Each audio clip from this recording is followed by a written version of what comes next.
Hello there. Good morning. Hope everybody's having a wonderful day so far.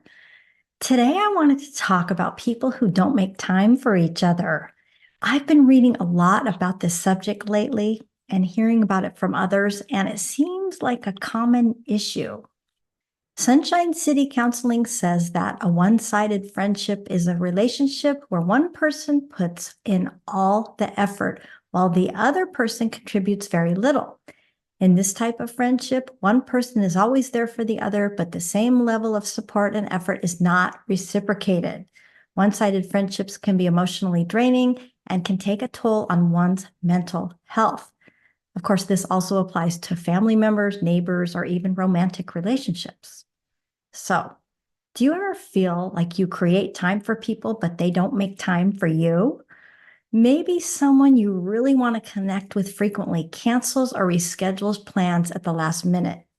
Or maybe they take a long time to respond to messages or don't respond at all. Perhaps they never check up on you or initiate contact. Does any of this sound familiar?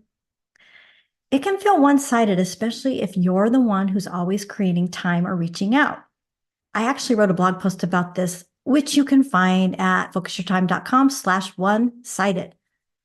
People who don't make time for connection are often occupied with things like work commitments, family responsibilities, personal goals, health challenges, or maybe they're traveling.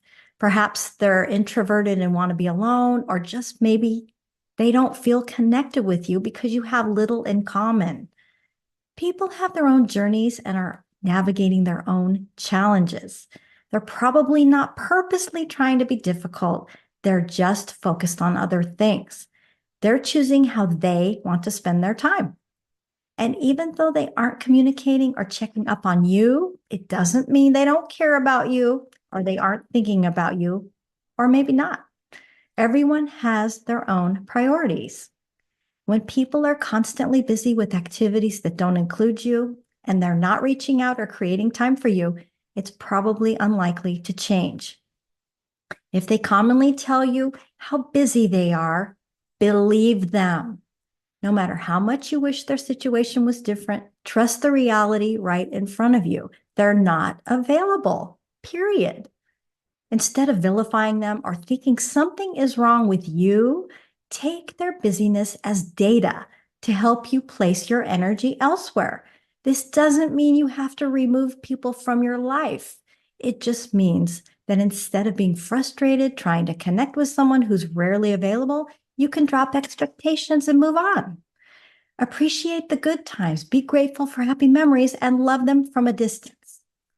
It's hard, I know, but if you don't learn to accept reality and move on, you're just going to keep feeling frustrated, lonely, and miserable. Sure, you can keep the relationship going and let them know that you're around if they want to connect. You can still check up on them and let them know you're thinking of them, especially if you know they're going through challenging situations. You can catch up whenever they're available and make the most of your time together, but it's also important to accept that you may not catch up again for a while, and that's okay. If you'd really like to create supportive, balanced connections where you're frequently in touch, take that same energy spent on people who are unavailable and redirect your attention toward others who actually have time to invest in and nurture like-minded connections. Focusing on people who are available creates more fulfilling relationships and leaves less room for disappointment by expecting more than people can offer. That's all I've got today. You can read more at focusyourtime.com/no time. Be kind, stay safe, and I'll see you next time.